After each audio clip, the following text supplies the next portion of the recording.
দাবাকে ভালোবেসে বিশ্বের দরবারে বারবার বাংলাদেশের নাম উজ্জ্বল করেছিলেন যিনি, সেই দাবার বোর্ডেই হঠাৎই এভাবে মৃত্যুর কোলে ঢলে পড়বেন গ্র্যান্ডমাস্টার জিয়াউর রহমান, এমনটা হয়তো ভাবতে পারেননি কেউ।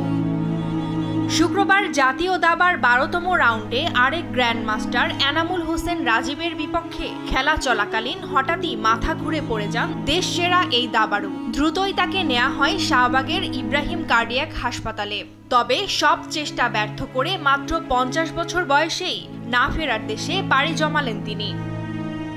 1974 সালের 1 মে জন্ম নেয়া জিয়া ছোটবেলা থেকেই সখ্যতা গড়েছিলেন দাবার সঙ্গে। তাই তো ঢাকা বিশ্ববিদ্যালয় থেকে নির্বিজ্ঞান স্নাতক করেও দাবাকেই করেছিলেন জীবনের ধ্যানজ্ঞান। 1987 সালে আন্তর্জাতিক রেটিং লাভ করা জিয়া 1988 সালে প্রথমবার জাতীয় দাবায় চ্যাম্পিয়ন হন। 1990 সালে ফিদে মাস্টার, 1993 সালে আন্তর্জাতিক মাস্টার ও 2002 সালে গ্র্যান্ড মাস্টার হন। জাতীয় দাবায় সর্বোচ্চ 14 বার শিরোপা জিতেছেন জিয়া। এছাড়া দেশে বিদেশে অসংখ্য প্রতিযোগিতায় দেশের প্রতিনিধিত্ব করেছেন তিনি। টুম্পা আফরোজ, স্পোর্টস ডেস্ক, দেশ টিভি।